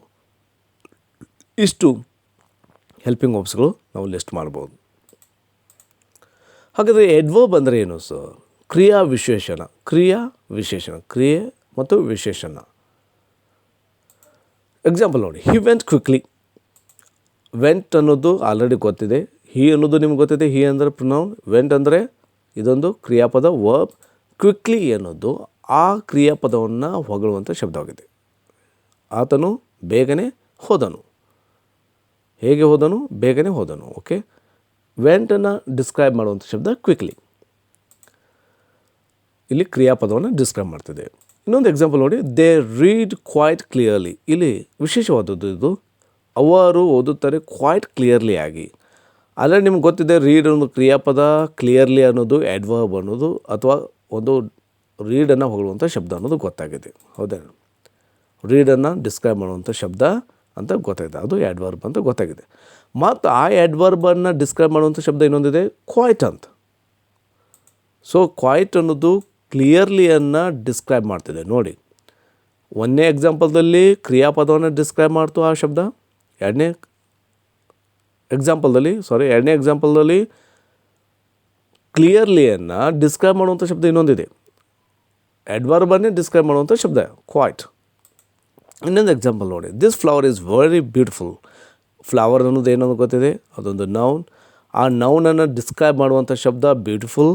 ಆಲ್ರೆಡಿ ಅರ್ಥ ಆಗಿದೆ ನಿಮಗೆ, ಬ್ಯೂಟಿಫುಲ್ ಅನ್ನೋದು ಅದೊಂದು ಆಡ್ಜೆಕ್ಟಿವ್ ಅಂಥೇಳಿ. ಆ ಆಡ್ಜೆಕ್ಟಿವನ್ನು ಡಿಸ್ಕ್ರೈಬ್ ಮಾಡುವಂಥ ಶಬ್ದ ವೆರಿ ಅಂತಿದೆ. ಈ ವೆರಿ ಅನ್ನೋದು ಬ್ಯೂಟಿಫುಲ್ ಅಂತ ಏನಿದೆ ಅಲ್ಲ, ಆಡ್ಜೆಕ್ಟಿವನ್ನು ಡಿಸ್ಕ್ರೈಬ್ ಮಾಡ್ತಿದೆ, ಹೊಗಳುತ್ತಿದೆ. ನೋಡಿ, ಇವೇನು ಮೂರು ಬರ್ತಾವೆ ನೋಡಿ, describing word, describing adverb, describing adjective. ಕ್ರಿಯೆಯನ್ನು ಹೊಗಳೋದು, ಕ್ರಿಯಾ ವಿಶೇಷಣವನ್ನು ಹೊಗಳೋದು ಮತ್ತು ನಾಮ ವಿಶೇಷಣವನ್ನು ಡಿಸ್ಕ್ರೈಬ್ ಮಾಡುವಂಥ ಶಬ್ದಗಳಿಗೆ ನಾವು ಕ್ರಿಯಾ ವಿಶೇಷಣ ಅಂತ ಕರಿತೇವೆ. ಕೇವಲ ಕ್ರಿಯಾ ವಿಶೇಷಣ ಅಂದರೆ ಕ್ರಿಯೆಯನ್ನು ಹೊಗಳುವಂಥ ಶಬ್ದಗಳೇ ಕ್ರಿಯಾ ವಿಶೇಷಣ ಅಂತಲ್ಲ. ನೋಡಿ, ಬರೀ 3 ಎಕ್ಸಾಂಪಲ್ಲಿನೇ ಇಡೀ ಕ್ರಿಯಾ ವಿಶೇಷಣ ಅಂದರೆ ನಿಮ್ಗೆ ಗೊತ್ತಾಗ್ಬಿಡಬೇಕು. ಸೊ ಕ್ರಿಯೆಯನ್ನು ಹೊಗಳೋದು ಮತ್ತು ಕ್ರಿಯಾ ವಿಶೇಷಣವನ್ನು ಹೊಗಳೋದು ಮತ್ತು ನಾಮ ವಿಶೇಷಣವನ್ನು ಹೊಗಳುವಂಥ ಶಬ್ದಗಳಿಗೆ ಕ್ರಿಯಾ ವಿಶೇಷಣ ಅಂತ ಕರಿತೇವೆ. ಅದಕ್ಕೆ ಒಂದು ಸಿಂಪಲಾಗಿ ಹೇಳ್ಬೇಕಾದ್ರೆ ಆ್ಯಡ್ ಪ್ಲಸ್ ವರ್ಬ್ ಕ್ರಿಯೆಯನ್ನು ಒಂದು ಡಿಸ್ಕ್ರೈಬ್ ಮಾಡುವಂಥ ಶಬ್ದಕ್ಕೆ ಆಡ್ವರ್ಬ್ ಅಂತ ಕರಿಬೋದು. ಹಾಗಾದರೆ ಎಕ್ಸಾಂಪಲ್ಸ್ ಇಷ್ಟೇ ಅಲ್ಲ, ಅದನ್ನು ಇಂಗ್ಲೀಷ್ನಲ್ಲಿ ಸ್ಟೇಟ್ಮೆಂಟ್ ನೋಡೋಣ. A word use to add something to the meaning of a verb. ನೋಡಿ, ಕ್ರಿಯೆಯನ್ನು ಆ ಮೀನಿಂಗ್ಗೆ ಇನ್ನೂ ಹೆಚ್ಚಾಗಿ ವರ್ಣಿಸಿ ಹೇಳೋದು ಮತ್ತು ಆಡ್ವರ್ಬನ್ನು ವರ್ಣಿಸಿ ಹೇಳೋದು ಅಥವಾ ಆ್ಯನ್ ಅಡ್ಜೆಕ್ಟಿವನ್ನು ಕೂಡ ವರ್ಣಿಸಿ ಹೇಳುವಂಥ ಶಬ್ದಗಳಿಗೆ ಆಡ್ವರ್ಬ್ ಅಂತ ಕರಿತೀವಿ. There are 3 types of adjectives. 3 ರೀತಿಯ ಅಡ್ಜೆಕ್ಟಿವ್ಸ್ಗಳಿದ್ದಾವೆ. ಯಾವ 3 ರೀತಿ ಅಂದರೆ, first one adverb of time, ಕಾಲವಾಚಕ ಕ್ರಿಯಾ ವಿಶೇಷಣಗಳು. Second one adverb of place, ಸ್ಥಾನವಾಚಕ ಕ್ರಿಯಾ ವಿಶೇಷಣಗಳು. Third one adverb of manner, ರೀತಿವಾಚಕ ಕ್ರಿಯಾ ವಿಶೇಷಣಗಳು. ಇವನ್ನ ಸಿಂಪಲ್ ಹೇಳ್ಬೇಕಾದ್ರೆ ಟೈಮ್, ಪ್ಲೇಸ್, ಮ್ಯಾನರ್ ಅಂತ ನೆಮ್ಮದಲ್ಲಿ ಇಟ್ಕೊಳ್ರಿ. TPM ಅಂತ. ಟಿ ಅಂದರೆ ಟೈಮ್, ಪಿ ಅಂದರೆ ಪ್ಲೇಸ್, ಎಮ್ ಅಂದರೆ ಮ್ಯಾನರ್ ಅಂತ ಈ ರೀತಿ ನೆಮ್ಮದಲ್ಲಿ ಇಟ್ಕೋಬೋದು. ಕಾಲ, ಸ್ಥಾನ, ರೀತಿವಾಚಕ ಕ್ರಿಯಾ ವಿಶೇಷಣಗಳು. ಕನ್ನಡದಲ್ಲಿ ಸ್ಟೇಟ್ಮೆಂಟ್ ಕೊಟ್ಟಿದ್ದೀನಿ. ಕ್ರಿಯಾಪದ, ಕ್ರಿಯಾ ವಿಶೇಷಣ ಅಥವಾ ನಾಮ ವಿಶೇಷಣದ ಶಬ್ದಗಳನ್ನು ವರ್ಣಿಸುವ ಪದಗಳಿಗೆ ಕ್ರಿಯಾ ವಿಶೇಷಣ ಅಂತ ಕರೆಯುತ್ತೇವೆ. ಹಾಗಾದರೆ ಎಕ್ಸಾಂಪಲ್ಸ್ ನೋಡಿ, ಹಿ ಲಿವ್ಡ್ ಹ್ಯಾಪಿಲಿ ಅಂತಿದೆ. ಅವನು ಖುಷಿಯಾಗಿ ವಾಸಿಸುತ್ತಿದ್ದನು. ಹ್ಯಾಪಿಲಿ ಅನ್ನೋದು ಲಿವನ್ನು ವರ್ಣಿಸುವಂಥ ಶಬ್ದವಾಗಿದೆ. ಅದಕ್ಕೆ ಇದನ್ನು ಆಡ್ವರ್ಬ್ ಅಂತ ಕರಿತೀವಿ. Happily. She reads the news slowly. ಅವಳು ನ್ಯೂಸನ್ನು ಸ್ಲೋ ಆಗಿ ಓದುತ್ತಿದ್ದಾಳೆ. ನೋಡಿ, ಓದುವುದನ್ನು ಹೊಗಳುವಂಥ ಶಬ್ದ ಸ್ಲೋಲಿ. ಒಂದು ಸಿಂಪಲಾಗಿ ಹೇಳಬೇಕಾದ್ರೆ ಆಡ್ವರ್ಬನ್ನು ಫೈಂಡ್ ಔಟ್ ಮಾಡಬೇಕಾದ್ರೆ ಹೆಚ್ಚಾನೆಚ್ಚು, ಎಕ್ಸಾಕ್ಟ್ಲಿ ಅಂತಲ್ಲ, ಹೆಚ್ಚಾನೆಚ್ಚು LY ಯೊಂದಿಗೆ ಎಂಡ್ ಆಗ್ತಿರ್ತಾವೆ. ಆಡ್ವರ್ಬ್ಗಳು LY ಬಂದರೆ ಹೆಚ್ಚಾನೆಚ್ಚು ಏನಿರ್ತವೆ, ಆಡ್ವರ್ಬ್ಗಳು ಆಗಿರ್ತವೆ. English is very interesting language. ನೋಡಿ, ಲ್ಯಾಂಗ್ವೇಜ್ ಅನ್ನೋದು ನೌನ್, ಅದನ್ನು ಡಿಸ್ಕ್ರೈಬ್ ಮಾಡೋದು ಇಂಟ್ರೆಸ್ಟಿಂಗ್, ಅದನ್ನು ಡಿಸ್ಕ್ರೈಬ್ ಮಾಡೋದು ವೆರಿ. ಸೊ ವೆರಿ ಅನ್ನೋದು ಆಡ್ವರ್ಬ್. ಇವು ಅರ್ಥ ಆಗದಿದ್ದರೆ ಸ್ವಲ್ಪ ಹಿಂದೆ ನೋಡಿ ಮತ್ತು ಎಕ್ಸಾಂಪಲ್ಸ್ ನೋಡಿ, ಭಾಳಷ್ಟು ಈಸಿಯಾಗಿ ಗೊತ್ತಾಗಿಬಿಡುತ್ತೆ. She has heard this before. Before ಅನ್ನೋದು ಆಡ್ವರ್ಬ್. ಸ್ಟ್ಯಾಂಡ್ ಹಿಯರ್, ಇಲ್ಲಿ ನಿಂತ್ಕೋ. They have told them twice. 2 ಬಾರಿ ಹೇಳಿದರು. ಟ್ವೈಸ್, ಥ್ರೈಸ್, ಒನ್ಸ್ ಅಂತ ಕರಿತೇವೆ. ಇವನು ಕೂಡ ಅಡ್ವರ್ಬ್ಗೆ ಎಕ್ಸಾಂಪಲ್ಗಳು. They never go to cities. Never ಅನ್ನೋದು ಅಡ್ವರ್ಬ್ಗೆ example. I cannot walk fast. Fast ಅನ್ನೋದು ಅಡ್ವರ್ಬ್ಗೆ ಎಕ್ಸಾಂಪಲ್. 6th one, ಪ್ರೆಪೋಸಿಷನ್, ಸಂಬಂಧ ಸೂಚಕ ಅವ್ಯಯ. ಪ್ರೆಪೋಸಿಷನ್, ಸಂಬಂಧ ಅನ್ನೋದು ನೆನಪಲ್ಲಿ ಇಟ್ಕೊಳ್ರಿ. ಹಾಗಾದರೆ ಪ್ರೆಪೋಸಿಷನ್ ಅಂದರೆ ಈ ಎಕ್ಸಾಂಪಲ್ ಮೂಲಕ ಅರ್ಥ ಮಾಡ್ಕೊಳ್ಳೋಣ. ಶಿ ಕೇಮ್ ಎಟ್ 4 o'clock ಅಂತ ಇದೆ. ಅವಳು 4 ಗಂಟೆಗೆ ಬಂದಿದ್ದಳು. ಇಲ್ಲಿ ಕೇಮ್ ಅನ್ನೋದು ಆಲ್ರೆಡಿ ಗೊತ್ತಿದೆ, ಕ್ರಿಯಾಪದ, ಮತ್ತು 4 o'clock ಅನ್ನೋದು ಒಂದು ನೌನ್ ಅಂತ ತಿಳ್ಕೊಳ್ರಿ. ಕೇಮ್ ಅನ್ನೋ ಶಬ್ದ ಆದ ನಂತರ ಯಾಟ್ ಬಂದಿದೆ, ಕ್ರಿಯಾಪದ ಆದ ನಂತರ ಯಾಟ್ ಬಂದಿದೆ, ಮತ್ತು ಅದು 2ರ ನಡುವೆ ಇದೆ ನೋಡಿ. ಕೆ ಮತ್ತು 4 o'clock ನಡುವಿದೆ, ಮತ್ತು ಅವುಗಳ ನಡುವಿನ ರಿಲೇಷನನ್ನು ಹೇಳ್ತಾ ಇದೆ. ಆ 2ರ ನಡುವಿನ ಸಂಬಂಧವನ್ನು ಹೇಳ್ತಾ ಇದೆ. ಸೆಕೆಂಡ್ ಎಕ್ಸಾಂಪಲ್ ನೋಡಿ, ದೆ ಲಿವ್ ಇನ್ ಟೌನ್ ಅಂತ ಇದೆ. ಲಿವ್ ಅನ್ನೋದು ಮತ್ತು ಟೌನ್ ಅನ್ನೋ ರಿಲೇಷನ್ ಹೇಳುವಂಥ ಶಬ್ದ ಇನ್. ಇಲ್ಲಿನೂ ಕೂಡ ಕ್ರಿಯಾಪದ ಆದ ನಂತರ ಇನ್ ಬಂದಿದೆ. ಆಮೇಲೆ third example, he went by bus ಅಂತಿದೆ. ವೆಂಟ್ ಮತ್ತು ಬಸ್ ನಡುವೆ ಬಂದಿದೆ ಬೈ ಅಂತೇಳಿ. ಇವುಗಳ ನಡುವಿನ ರಿಲೇಷನನ್ನು ಹೇಳುವಂಥ ಶಬ್ದ ಬೈ ಇದೆ. Fourth example, A cow is in the garden ಅಂತಿದೆ. ಕ್ರಿಯಾಪದ ಆದ ನಂತರ ಇನ್ ಬಂದಿದೆ. ಇವು 2ರ ನಡುವಿನ ರಿಲೇಷನ್ ಹೇಳುವಂಥ ಶಬ್ದ ಇನ್ ಆಗಿದೆ. ಹಾಗಾದರೆ ಈ 4 ಎಕ್ಸಾಂಪಲ್ ಮೂಲಕ ನಾವು ಪ್ರಿಪೋಸಿಷನ್ಸ್ ಅಂದರೆ ಏನು, ಸಂಬಂಧ ಸೂಚಕವು ಕ್ರಿಯಾಪದದ ನಂತರ ಬರುತ್ತದೆ ಮತ್ತು ನಾಮಪದ ಅಥವಾ ಸರ್ವನಾಮಪದದೊಂದಿಗೆ ಬರುತ್ತದೆ. ನಾನು ಮುಂಚೆನೇ ಹೇಳಿದೆ, ಕ್ರಿಯಾಪದ ಆದ ನಂತರ ಬರ್ತವೆ ಎಲ್ಲ ಪ್ರಿಪೋಸಿಷನ್ಸ್ಗಳು, ಮತ್ತು ಅವು ನಾಮಪದ ಅಥವಾ ಪ್ರೊನೌನ್ಸ್ಗಳ ಜೊತೆಗೆ ಬರ್ತವೆ.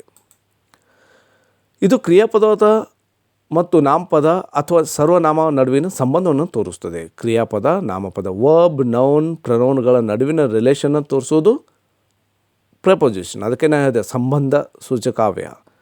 ಈ 3 ಪದಗಳ ನಡುವಿನ ರಿಲೇಷನ್ ತೋರಿಸುವಂಥ ಶಬ್ದ ಏನಿದೆಯಲ್ಲ ಪ್ರೆಪೋಸಿಷನ್. ಸಂಬಂಧ ಸೂಚಕವು ಏನನ್ನು ಹೇಳ್ತದೆ ಅಂದರೆ ಸಮಯ, ಸ್ಥಳ, ಉದ್ದೇಶ, ಸಾಧನ ಇತ್ಯಾದಿಗಳನ್ನು ತೋರಿಸ್ತದೆ. ಇಂಗ್ಲೀಷಲ್ಲಿ ಹೇಳ್ಬೇಕಾದ್ರೆ, a preposition is a word which comes after verb with a noun or pronoun. It shows the relation between the verb and the noun or pronoun. A preposition shows time, place, purpose, instrument, etcetera. 3 forms of prepositions ಇದ್ದಾವೆ. 3 ರೀತಿಯ ಪ್ರಪೋಸಿಷನ್ಗಳು ಯಾವುವು? ಒಂದನೇದು simple preposition, second one compound preposition, third one phrase ಪ್ರಪೋಸಿಷನ್ಸ್ಗಳು. 3 ರೀತಿಯ ಪ್ರಪೋಸಿಷನ್ಸ್ಗಳು ಇದ್ದಾವೆ. ಹಾಗಾದರೆ ಯಾವ ಸಿಂಪಲ್, ಕಂಪೌಂಡ್, ಅದನ್ನು ಎಕ್ಸಾಂಪಲ್ ಮೂಲಕ ನೋಡಿದರೆ ಈಸಿ ಅರ್ಥ ಆಗುತ್ತೆ. ಸಿಂಪಲ್ ಅಂದರೆ ಇಲ್ಲಿದ ನೋಡಿ, in, on, for, from, at, of ಇವೆಲ್ಲ ಬಂದಿದೆ ಅಲ್ಲ, ಇವೆಲ್ಲವೂ ಕೂಡ ಸಿಂಪಲ್ ಪ್ರಪೋಸಿಷನ್ಸ್ಗಳಿಗೆ ಎಕ್ಸಾಂಪಲ್ಸ್ಗಳು. ಅಂದರೆ ಕೇವಲ ಒಂದೊಂದು ಶಬ್ದಗಳು ಇದ್ದಾವೆ ನೋಡಿ, ಹೌದೇನಿಲ್ಲ. ಕಂಪೌಂಡ್ ಅಂದರೆ ನೋಡಿ, ಇಲ್ಲಿ ಒಂದು ಶಬ್ದ ಜೊತೆ ಇನ್ನೊಂದು ಏನಾದರೂ ಸೇರಿಸಿದೆ, ಪ್ರಿಫಿಕ್ಸರೇ ಸೇರಿಸಿದೆ, ಇನ್ನರೇ, ಏರೇ ಅಂತ ಹಿಂಗೆ ಏನಾದರೂ ಬಿ ಅರೇ ಸೇರಿಸಿದೆ ನೋಡಿ. ಟು ಗೆ ಇನ್ ಅಂತ ಸೇರಿಸಿದೆ, ಇನ್ ಟು. ಆನ್ಗೆ ಅಪಾನ್, ಅಬೌಟ್, ಎಬೌವ್ ನೋಡಿ, ಎ ಸೇರಿಸಿದ್ದೇವೆ. Cross, across, long, along, amidst compound ಮಾಡಿದ್ದೇವೆ. Amongst, around, before, behind, below, beneath, beside, between, beyond, inside, outside, underneath, within, without, etcetera. ಇವು ಕೆಲವು ಎಕ್ಸಾಂಪಲ್ಗಳು ಕಂಪೌಂಡ್ ಪ್ರಪೋಸಿಷನ್ಸ್ಗೆ. ಸೊ ಹಾಗಾದರೆ ಫ್ರೇಸ್ ಪ್ರಪೋಸಿಷನ್ಸ್ ಅಂದರೆ ಯಾವ ಸರ್? ಇಲ್ಲಿ ನೋಡಿ, ಅಕಾರ್ಡಿಂಗ್ ಟು, ಅಲಾಂಗ್ ವಿತ್, ಇಲ್ಲಿ 2 ಶಬ್ದಗಳು ಬಂದಿದೆ ನೋಡಿ, ಅಥವಾ 2ಕ್ಕಿಂತ ಹೆಚ್ಚು ಶಬ್ದಗಳನ್ನು ಮಿಕ್ಸ್ ಮಾಡಿದ್ದೇವೆ. Because of, in case of, in front of, in order to, ಇವೆಲ್ಲವೂ ಕೂಡ ಫ್ರೇಸ್ ಪ್ರಪೋಸಿಷನ್ಸ್ಗೆ ಎಕ್ಸಾಂಪಲ್ಸ್ಗಳು.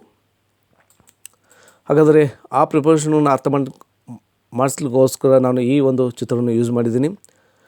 ನೀವು ಪಾರ್ಟ್ಸ್ ಸ್ಪೀಚ್ ಅಂದರೆ ಇಷ್ಟ ಅಂತ ಅನ್ಕೋಬೇಡಿ. ಈಗ ನಾನು ಪ್ರಿಪೋಸಿಷನ್ ಹೇಳ್ತಿದ್ದೀನಿ, ಇದರಲ್ಲಿ ಕೈಂಡ್ಸ್ ಆಫ್ ಪ್ರಿಪೋಸಿಷನ್ಸ್ ಬರ್ತವೆ, ನೌನ್ದಲ್ಲಿ ಬರ್ತವೆ, ಪ್ರೊನೌನ್ದಲ್ಲಿ ಬರ್ತವೆ, ಎಲ್ಲದರಲ್ಲೂ ಭಾಳಷ್ಟು ವಿಧಗಳು ಬರ್ತವೆ. ನಾನು ಅವುಗಳನ್ನ ಇಲ್ಲಿ ಮಿಕ್ಸ್ ಮಾಡಿ ಹೇಳಿದ್ದೆ ಆದರೆ ಸೊ ನಿಮಗೆ ಇವನು ಕನ್ಫ್ಯೂಷನ್ ಆಗುತ್ತೆ, ಇವನು ಅಷ್ಟೊಂದು ಸರಿಯಾಗಿ ಅರ್ಥ ಆಗೋಲ್ಲ. ಆ ಕಾರಣಕ್ಕಾಗಿ ಅವುಗಳಿಗಾಗಿ ನಾನು ಸ್ಪೆಷಲ್ ಆದ ವಿಡಿಯೋಗಳನ್ನ ಮಾಡ್ತಿರ್ತೀನಿ. ಅದಕ್ಕಾಗಿ ನೀವು ನಮ್ಮ ಚಾನಲನ್ನು ಸಬ್ಸ್ಕ್ರೈಬ್ ಆಗಿ, ಸೊ ನಾನು ಮುಂದೆ ಮಾಡುವ ವಿಡಿಯೋಗಳು ನಿಮಗೆ ಮೊದಲಿಗೆ ತಲುಪುತ್ತಿರ್ತವೆ. ಸೊ ಈ ಚಿತ್ರದ ಮೂಲಕ ನಾವು ಏನು ತಿಳ್ಕೊಬೋದು? ಭಾಳ ಈಸಿ, ಬೆಸ್ಟ್ ಪಿಕ್ಚರ್ ಇದು. ಈ ಆ್ಯಪಲ್ ಫಸ್ಟ್ ಪಿಕ್ಚರ್ದಲ್ಲಿ 2 ಬಾಕ್ಸ್ಗಳ ನಡುವೆ ಇದೆ ನೋಡಿ. ಸೊ ಅಂಥ ಸಂದರ್ಭದಲ್ಲಿ ಬಿಟ್ವೀನ್ ಅಂತ ಯೂಸ್ ಮಾಡಿ. 2ರ ನಡುವೆ ಇದ್ದರೆ ಬಿಟ್ವೀನ್ ನೆಮ್ಮದಲ್ಲಿಟ್ಟೋರಿ. 2 ವ್ಯಕ್ತಿಗಳ ನಡುವೆ ಕೂತಿದ್ದರೆ, ರಾಮ್ ಮತ್ತು ರಹೀಮ್ ನಡುವೆ ಆಕಾಶ್ ಕೂತಿದ್ದರೆ, Akash is sitting between Ram and Rahim ಅಂತ ಯೂಸ್ ಮಾಡ್ತೀವಿ. ಅಮಾಂಗ್ ಅಂತ ಯೂಸ್ ಮಾಡಬೇಡಿ. ಅದು ಎರಡಕ್ಕಿಂತ ಹೆಚ್ಚಿದ್ದರೆ ಅಮಾಂಗ್ ಅಂತ ಯೂಸ್ ಮಾಡಿರಿ. ಎರಡರ ನಡುವೆ ಇದ್ದರೆ ಬಿಟ್ವೀನ್ ಅಂತ ಯೂಸ್ ಮಾಡಿರಿ. ಆಮೇಲೆ ಇಲ್ಲಿ ಪಿಕ್ಚರ್ ಇದೆ ನೋಡಿ, ಆ್ಯಪಲ್ ಬುಕ್ ಮುಂದ್ಗಡೆ ಇದೆ, ಇನ್ ಫ್ರಂಟ್ ಆಫ್ ಅಂತ ಯೂಸ್ ಮಾಡಿ. ಮುಂದೆ ಇದ್ದರೆ, ಹಿಂದೆ ಇದ್ದರೆ ಬಿಹ್ಯಾಂಡ್ ಅಂತ ಯೂಸ್ ಮಾಡಿರಿ. ಮತ್ತು ಇಲ್ಲಿ ಚೇರ್ಸ್ಗಳಿದೆ ನೋಡಿ, ಲೆಫ್ಟ್ ಸೈಡ್ ಅನ್ಬೇಕಾದ್ರೆ ಟು ದಿ ಲೆಫ್ಟ್ ಆಫ್ ಅಂತನ್ರಿ, ರೈಟ್ ಸೈಡ್ ಅನ್ಬೇಕಾದ್ರೆ ಅದ್ರ ಕೆಳಗಡೆ ಪಿಕ್ಚರ್ ನೋಡಿರಿ, ಟು ದಿ ರೈಟ್ ಆಫ್ ಅಂತ ಅನ್ರಿ. ಅದರ ಪಕ್ಕದಲ್ಲಿ ಆ್ಯಪಲ್ ಪಕ್ಕದಲ್ಲಿ ಇದೆ ನೋಡಿರಿ, ಪುಸ್ತಕದ ಬಾಜು ಇದೆ, ನೆಕ್ಸ್ಟ್ ಟು ಅಂತ ಯೂಸ್ ಮಾಡಿರಿ. ಇಲ್ಲ ಬುಕ್ ಮೇಲ್ಗಡೆ ಆ್ಯಪಲ್ ಇದ್ದರೆ ಆನ್ ಅಂತ ಯೂಸ್ ಮಾಡಿರಿ. ಇಲ್ಲ ಕೆಳಗಡೆ ಇದ್ದರೆ ಅಂಡರ್ ಅಥವಾ ಬಿಲೋ ಯೂಸ್ ಮಾಡಿರಿ. ಇನ್ನೊಂದು ಚಿತ್ರ ಇದೆ ನೋಡಿ ಇಲ್ಲಿ. ಈ ಚಿತ್ರದಲ್ಲಿ ಪ್ರಿಪೋಸಿಷನ್ಸ್ ಆಫ್ ಮೂಮೆಂಟ್ಗಳನ್ನು ಹೇಳುವಂಥ ಶಬ್ದಗಳು. ಈ ಶಬ್ದಗಳನ್ನು ಯೂಸ್ ಮಾಡಬೇಕಾದ್ರೆ ಅಲ್ಲಿ ಮೂಮೆಂಟ್ ಇರಬೇಕು, ಚಲನೆ ಇರಬೇಕು. ಅಂಥ ಸಂದರ್ಭದಲ್ಲಿ ಮಾತ್ರ ಈ ಪ್ರಿಪೋಸಿಷನನ್ನು ಯೂಸ್ ಮಾಡ್ತೀವಿ.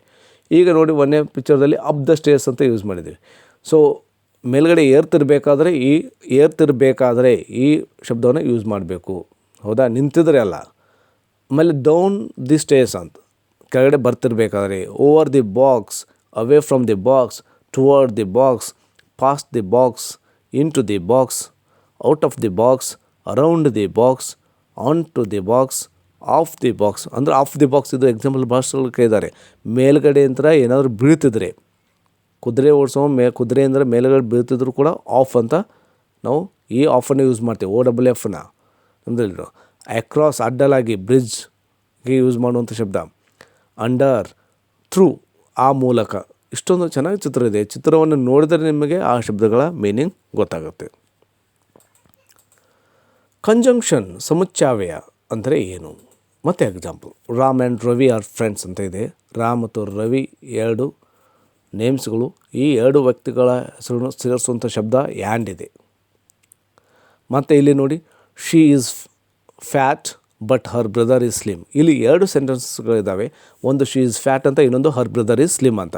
ಈ ಎರಡು ಸೆಂಟೆನ್ಸ್ಗಳನ್ನ ಜಾಯಿಂಟ್ ಮಾಡೋದು ಬಟ್ ಅನ್ನೋದು.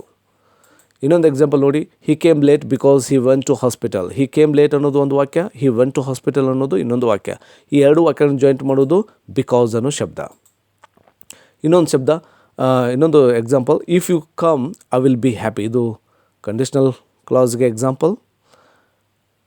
ಯು ಕಮ್ ಅನ್ನೋದು ಒಂದು ವಾಕ್ಯ, ಐ ವಿಲ್ ಬಿ ಹ್ಯಾಪಿ ಅನ್ನೋದು ಇನ್ನೊಂದು ವಾಕ್ಯ. ಈ ಎರಡು ವಾಕ್ಯವನ್ನು ಜಾಯಿಂಟ್ ಮಾಡೋದು ಇಫ್ ಅಂತೇಳಿ. ಸೊ ಇಲ್ಲಿ ನೋಡಿ, ಎಲ್ಲ ಶಬ್ದಗಳನ್ನ, ಎರಡು ವಾಕ್ಯಗಳನ್ನು ಜಾಯಿಂಟ್ ಮಾಡುವಂಥ ಶಬ್ದಗಳೇನಿದಾವೆ ನೋಡಿ, ಅವುಗಳಿಗೆ ನಾವು ಕಂಜಂಕ್ಷನ್ ಅಂತ ಕರಿತೇವೆ. ಇಲ್ಲಿ ಆ್ಯಂಡ್, ಬಟ್, ಬಿಕಾಸ್, ಇಫ್, ಇವು 4 ಕಂಜಂಕ್ಷನ್ ಅಂತ ಕರಿತೀವಿ. ಇವು ಭಾಳಷ್ಟು ಫೇಮಸ್ ಆದ ಕಂಜಂಕ್ಷನ್ಗಳು 4. ಹಾಗಾದರೆ ಕಂಜಂಕ್ಷನ್ ಅಂದರೆ ಏನು? ಸಮುಚ್ಚಾಯವು ಪದಗಳನ್ನು, ಪದಪುಂಜಗಳನ್ನ ಅಥವಾ ವಾಕ್ಯಗಳನ್ನ ಸೇರಿಸಲು ಬಳಸುವಂಥ ಪದವಾಗಿದೆ. ಜಂಕ್ಷನ್ ಅಂತೇಳಿ ಇರ್ತೀವಿ ನೋಡಿ, ಜೋಡಿಸುವ ಶಬ್ದ. ಈ ರೈಲ್ವೆ ಟ್ರ್ಯಾಕ್ಸಲ್ಲಿ ಅದು ಯೂಸ್ ಮಾಡ್ತಿರ್ತಾರೆ. ಜಂಕ್ಷನ್ ಅಂದರೆ ಜೋಡಿಸೋದು.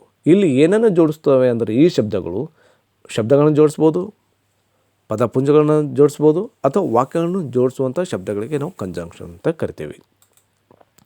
Conjunction is a word use to join words, clauses or sentences. Example ನೋಡಿ, she was sad because she lost her mobile. ಇಲ್ಲಿ 2 ಸೆಂಟೆನ್ಸಸ್ನ ಜಾಯಿಂಟ್ ಮಾಡೋದು ಬಿಕಾಸ್ ಅಂತ. He is poor yet he is honest. ಇಲ್ಲಿ yet ಅನ್ನೋದು 2 ವಾಕ್ಯಗಳನ್ನು joint ಮಾಡಿದೆ. I will wait for you till you return. ಇಲ್ಲಿ ಕೂಡ 2 ವಾಕ್ಯಗಳನ್ನು ಜಾಯಿಂಟ್ ಮಾಡೋದು ಟಿಲ್ ಅಂತ. I know that you are innocent. That ಅನ್ನೋದು 2 ಸೆಂಟೆನ್ಸನ್ನು ಜಾಯಿಂಟ್ ಮಾಡಿದೆ.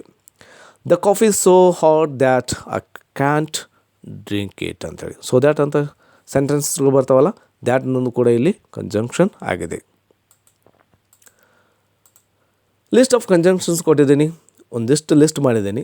ಭಾಳಷ್ಟು ಫೇಮಸ್ ಆದದ್ದು and, but, because, so, for, or, nor, also, ಇವು ಇಷ್ಟು.